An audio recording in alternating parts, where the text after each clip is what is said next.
এই আয়াতে আল্লাহ বোঝাতে চেয়েছেন, এই আয়াতের ব্যাখ্যা হলো এই যে এই পৃথিবীটাকে যে তোমরা দেখছো অনেক বড়, এটাকে অত বড় মনে করো না, এটাকে অত বড় মনে করো না। এখান থেকে আমাদেরকে চলে যেতে হবে। এই দিন না আরো দিন আছে, একদিন খেলা হবে, সেই খেলাটা হলো ফাইনাল খেলা। সেই খেলার জন্য আমরা অপেক্ষা করছি। এই পৃথিবীতে আমরা ক্ষণিকের জন্য এসেছি।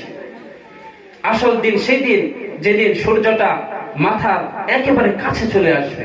সূর্যের তীব্র গরম তাপে মাথার মগজগুলো গলে গলে কানের ছিদ্র দিয়ে আর নাকের ছিদ্র দিয়ে ভাতের মাড়ের মতো টপ টপ করে বেয়ে বেয়ে পড়বে। জিহ্বাটা কুকুরের মতো তৃষ্ণায় বের হয়ে নাভির সামনে এসে ঝুলতে থাকবে, কুকুর যেমনি ঝোলায়। সবাই তৃষ্ণার্ত থাকবে সেদিন, ক্ষুধার্ত হয়ে নিজের জিহ্বাটা কামড়াতে থাকবে, এত ক্ষুধা লাগবে, এত পিপাসা লাগবে সেদিন। আর সেদিন সবাই একটা কথা বলবে, আল্লাহ আমাকে বাঁচাও, আল্লাহ আমাকে বাঁচাও। সেই দিনের জিকিরটাই হবে আল্লাহ আমাকে বাঁচাও। তা আল্লাহ বললেন, ওই কঠিনতম দিন থেকে যদি বাঁচতে চাও, দুনিয়ার মায়াকে ভুলে যাও, আখিরাতের জন্য প্রস্তুতি নিয়ে ফেলো। এজন্য আল্লাহ সূরা আনার মধ্যে বললেন, বাল তুসিরুনাল হায়াতাদ দুনিয়া ওয়াল আখিরাতু খায়রুন ওয়া আবকা। ও গোলামেরা, এই দুনিয়ার জীবনটাকে এত বড় মনে করো না, এটাকে চিরস্থায়ী জীবন মনে করো না। এই জীবন একদিন ছেড়ে চলে যেতে হবে, আর সেই জীবন হলো আসল জীবন। যেই জীবন তুমি এই জীবন ছেড়ে যেই জীবন চলে যাবে, সেটা হলো আসল জীবন। এই জীবন এটা আসল নয়, এটা ক্ষণস্থায়ী। চিরস্থায়ী জীবন হচ্ছে আখিরাত। ওই আখিরাতে আমাদেরকে যেতে হবে। রব্বুল আলামিন এই দুনিয়ার মিসাল দিয়েছেন। কোথাও বলেছেন, আমাল হায়াতুদ দুনিয়া ইল্লা মাতাউল গুরুর। এই দুনিয়ার জীবন হলো ধোঁকা, ধোঁকার সামগ্রী। আবার কোথাও বলেছেন, আমাল হায়াতুদ দুনিয়া ইল্লা লাইবুন ওয়া লাহবুন। এই দুনিয়ার জীবন হলো খেলার সামগ্রী। আবার কোথাও বলেছেন, এই দুনিয়ার জীবনটা হলো আকাশ থেকে পাঠানো পানির মতো। ওই পানি দিয়ে একদিন জমিনের উপরে গাছ হয়, ওই গাছগুলো একদিন মরে যায়, ভুসি হয়ে যায়। বাতাসের এক ঝাপটায় ওই ভুসিগুলো কোথায় যায় খুঁজে পাওয়া যায় না। এই দুনিয়ার জীবনটা হলো এমন। আবার এই দুনিয়ার জীবনটা হলো 4টি স্বর্ণের টুকরা আর 3টি লাশের মতো। মনোযোগ দিয়ে শুনবেন। বনি ইসরাইলের জামানাতে এক যুবক তাদের ভাগ্যের সন্ধানে, তাদের ভাগ্যকে চেঞ্জ করার জন্য তারা বের হয়েছে। তো ইতিমধ্যে তারা 4টি স্বর্ণের টুকরা পেয়েছে। 3 বন্ধু মিলে 4টি স্বর্ণের টুকরা পেয়েছে। এবার এক বন্ধুকে বললো, তুই বাজার থেকে খাবার নিয়ে আয়, তারপরে 4টি স্বর্ণের টুকরা আমরা ভাগ করে নিয়ে যাব। এক বন্ধুকে বাজার থেকে রুটি কিনে আনার জন্য পাঠিয়েছে। এবার 2 বন্ধু মিলে বসে বসে পরামর্শ করতেছে, ওইটাকে যদি মেরে ফেলতে পারি তাহলে ভাগ বাটোয়ারের কোনো দরকার নাই। তুই নিবি 2টা, আমি নিব 2টা। 4টে স্বর্ণের টুকরা না, তুই 2টা নিবি, আমি 2টা নিব, আর ওকে মেরে ফেলবো।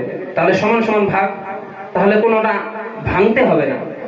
এবার যে রুটি আনতে গিয়েছে সে মনে মনে ভাবছে, রুটিতে যদি বিষ মাসাইতে পারি আর ওই 2 জনকে যদি খাওয়াইতে পারি, তাহলে কারোর কিছু হবে না, সব আমার হয়ে যাব, সব আমার হয়ে যাবে। 4টি স্বর্ণের টুকরে আমার। এবার রুটিতে বিষ মেখে এনে ওই 2 জনকে দিয়েছে। ওই 2 জন মিলে ওটাকে ঘষান শুরু করেছে। ঘষাইতে ঘষাইতে ওটা লাশ, একজন শেষ। এবার ওই 2 বন্ধু বলে, ওটাকে বাদ দিয়ে আগে খায়া নই।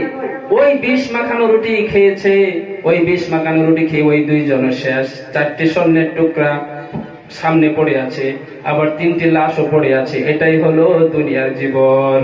এই জন্য আল্লাহ বলেন, বাল তুসিরুনাল হায়াতাদ দুনিয়া ওয়াল আখিরাতু খায়রুন ওয়া আবকা।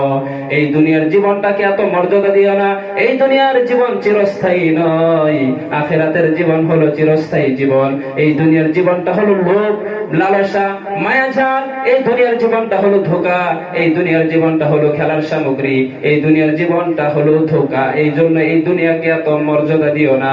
মর্যাদা দিতে হবে কোন কালকে বলেন? আখিরাতকে মর্যাদা দিতে হবে। আর আল্লাহ রাব্বুল আলামিন মানুষকে বানিয়েছেন, মানুষকে জীবিত রেখেছেন এবং সাথে সাথে তাকে মওত দেন। রব্বুল আলামিন বললেন, বাল তুসিরুনাল হায়াতাদ দুনিয়া ওয়াল আখিরাতু খায়রুন ওয়া আবকা। দুনিয়ার জীবনটা হলো তোমরা বড় মনে করো না, দুনিয়ার জীবনকে তোমরা বড় মনে করো না, আখিরাতের জীবনকে বড় মনে করো। তার মানে কি? আল্লাহ রাব্বুল আলামিন আবার অপর সূরার মধ্যে বললেন, আল্লাযী খালাকাল মাউতা ওয়াল হায়াতা লিয়াবলুয়াকুম আইয়ুকুম আহসানু আমালা। আল্লাহ রাব্বুল আলামিন বললেন, তোমাদের জন্য আমি জীবনকেও সৃষ্টি করেছি, আবার মওতকেও সৃষ্টি করেছি। কি জন্য সৃষ্টি করেছি? তোমাদের সমস্ত ব্যবস্থাপনাও করে দিয়েছি, সমস্ত ব্যবস্থাপনা করে দিয়েছে। হায়াতকে সৃষ্টি করে মানুষের যত সুবিধা লাগে সব সুবিধা সৃষ্টি করে দিয়েছে। আল্লাহ বলেন, আলাম নাজআলিল আরদা মিহাদা, আমি কি জমিনকে তোমাদের জন্য সৌন্দর্য করে বিছিয়ে দেই নাই? ওয়াল জিবাল আওতাদা, এবং এই জমি যখন আল্লাহ রাব্বুল আলামিন পৃথিবীটাকে সৃষ্টি করেন তখন জমি কাঁপছিল, ওই কাঁপাকে বন্ধ করার জন্য আল্লাহ রাব্বুল আলামিন পাহাড় বসিয়ে দিয়েছেন। ওয়াল জিবাল আওতাদা ওয়া খালাকনাকুম আজওয়াজা, এবং তোমাদেরকে আমি জোড়া জোড়া সৃষ্টি করেছি। ওয়াজআলনা নাওমাকুম সুবাতা, এবং নিদ্রাকে তোমাদের জন্য আরামদায়ক বস্তু বানিয়েছি। ওয়াজআলনা নাওমাকুম সুবাতা ওয়াজআলনাল লাইলা লিবাসা, এবং রাতকে আমি পর্দা স্বরূপ বানিয়ে দিয়েছি। ওয়াজআলনান নাহারা মাআশা, এবং আমি দিনকে তোমাদের কারবারের জন্য এই উজ্জ্বল বানিয়ে দিয়েছি। ওয়াজআলনা ফাওকাকুম সাবআন শিদাদা, এবং তোমাদের উপর 7টা আসমান আমি মজবুত করে বানিয়ে দিয়েছি। ওয়াজআলনা সিরাজাও ওয়াহাজা, এবং ওই আসমানের মধ্যে আমি একটি উজ্জ্বল একটি প্রদীপ দিয়ে দিয়েছি, যেন তোমরা তোমাদের সুবিধা মতো সবকিছু করতে পারো। এবং মানুষকে আল্লাহ রাব্বুল আলামিন বিবেক দিয়েছেন, ওই বিবেক দিয়েছে যা কিছু বুঝবে, যা কিছু করবে, তাকে ইখতিয়ারও দিয়ে দিয়েছেন যে তুমি যা কিছু করতে পারো। তুমি আমার বস্তু দেখে, আমার বস্তু খেয়ে যদি তুমি আমার ইবাদত করো তাও ঠিক আছে, আর যদি আমার ইবাদত না করো তাও ঠিক আছে, কিন্তু ধরা একদিন দিতেই হবে। সেই দিনটা হলো আখিরাত। এই আখিরাতের বিষয়ে কিছু কথা বলবো ইনশাআল্লাহ।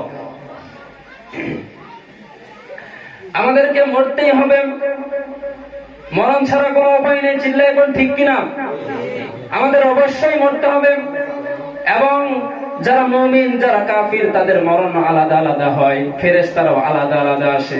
মুমিনদের কাছে মালাকুল মউত আসে একজন যুবকের ভেষে, সাদা ধবধবে জুব্বা পরে, সুগন্ধি মেখে মুমূর্ষ ব্যক্তির শিয়রে বসে বলে, ইয়া আইয়াতুহান নাফসুল মুতমাইন্না, হে পবিত্র আত্মা, উখরুজি ইলা মাগফিরাতিল্লাহি ওয়া রিদওয়ানি, আল্লাহর দয়া আর ক্ষমার দিকে বের হয়ে আয়।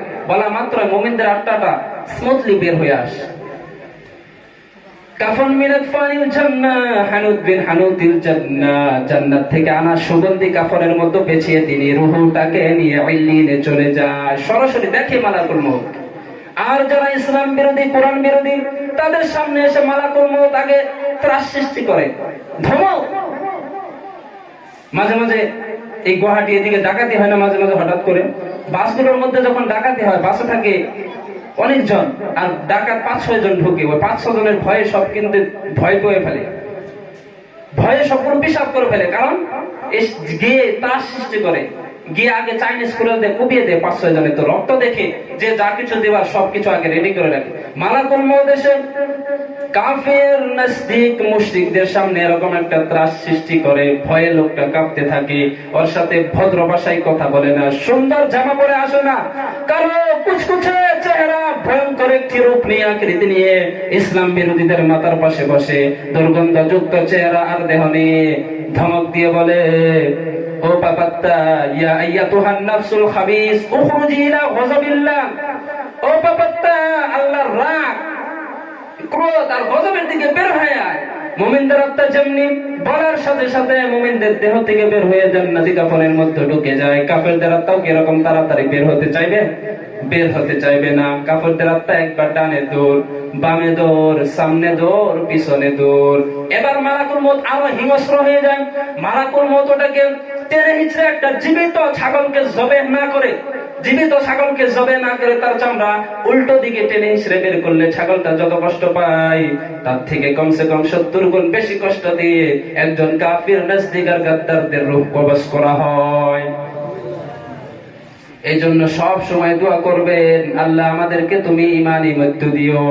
বিশ্বনবী সব সময় কি দোয়া করতেন? আল্লাহুম্মা রযুকনি হুসনাল খাওয়াতিম। এই দোয়াটা সব সময় পড়বেন, নামাজের পরে পড়বেন, চলতে ফিরতে পড়বেন, আল্লাহুম্মা রযুকনি